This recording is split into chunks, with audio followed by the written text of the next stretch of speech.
आदमी पक्षाच्या 7 खासदारांच्या गटाचे भाजप संसदीय पक्षात विलीनीकरण होण्याची शक्यता आहे। विलीनीकरणाची प्रक्रिया आज पूर्ण होऊ शकते। आपच्या राज्यसभेत विलीनीकरणाच्या सगळ्या प्रक्रिया पूर्ण झाल्याची माहिती आहे। राज्यसभा सभापती विलीनीकरण करण्यास मंजुरी देण्याची ही शक्यता आहे। विलीनीकरणाशी संबंधित सगळी औपचारिकता पूर्ण झाल्याचंही समोर आलंय। राज्यसभेत आपचे 10 खासदार आहेत, त्यापैकी 2/3 म्हणजेच 7 खासदार कालच भाजप सोबत आलेत। दरम्यान राघव चड्ढा यांच्या भाजप प्रवेशावरून खासदार संजय राऊत यांनीही निशाणा साधलाय।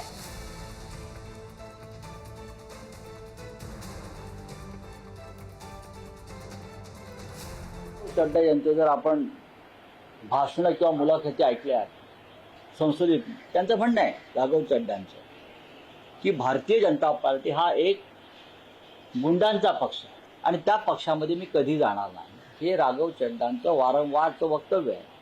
मग भारतीय जनता पार्टी जो गुंडांचा पक्ष होता, मग आता पवित्र झाला आणि ज्याने तुम्हाला गुंडांचा पक्ष म्हणाले राघव चड्ढा, तर राघव चड्ढाला घेऊन काय तुम्ही काय त्याला वॉशिंग मशीनमध्ये टाकलं? भारतीय जनता पक्षाचं सध्याचं चित्र पाहता मला महाभारतातलं एक पात्र आहे बकासूर, त्या बकासुराची आठवण येते।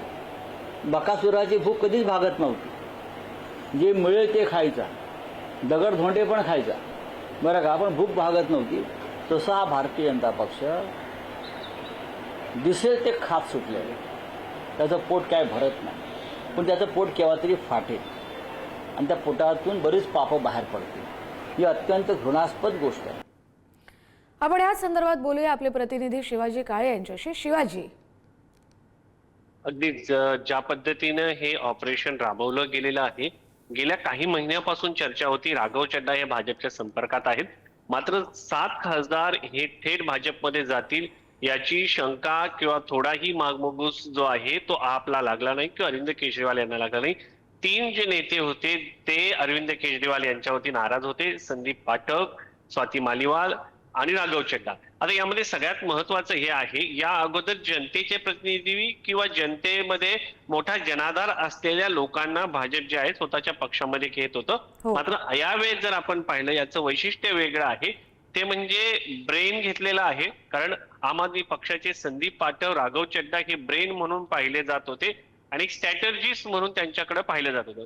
दुसरं म्हणजे पैसाही, जे अनेक राज्यसभा खासदार आम आदमी पक्षाचे नेते अरविंद केजरीवाल यांनी घेतलेले सोबत घेतले होते, त्यांच्याकडे पैसा मोठ्या प्रमाणात होता। अशोक मित्तल हे त्यापैकी एक मोठं नाव आहे, बाकी देखील उद्योगपती आहे जे पक्षासाठी निधी मिळवण्याचं काम करत होते असं सांगितलं जात आहे। एकंदरीत जर पाहिलं गेलं तर भाजपने बौद्धिक रसद देखील आपची तोडलेली आहे, त्याचबरोबर आर्थिक रसदही तोडलेली आहे आणि हे पहिल्यांदा घडत आहे की या अगोदर जनप्रतिनिधी जे होते, जनतेमध्ये ज्यांना मोठ्या प्रमाणात पाठिंबा आहे किंवा खासदार आमदार ज्यांच्याकडे मोठ्या प्रमाणात लोक जनसंपर्क आहे, त्या लोकांना पक्षामध्ये घेतलं जात होतं। मात्र आता जे आहेत बौद्धिक क्षमता असलेले आणि आर्थिक पाठबळ असलेल्या खासदारांना या ठिकाणी आपल्या सोबत घेण्याचा प्रयत्न भाजपने केलेला आहे आणि एक प्रकारे संदीप पाठक, राघव चड्ढा यांच्या नाराजीचा देखील फायदा घेण्याचा प्रयत्न केलेला आहे।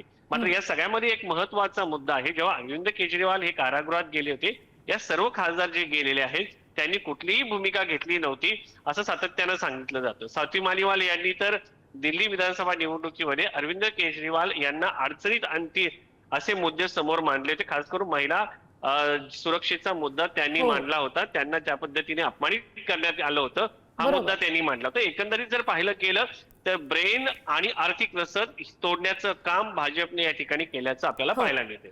बरोबर आहे शिवाजी, धन्यवाद तुम्ही दिलेल्या सविस्तर अपडेटसाठी।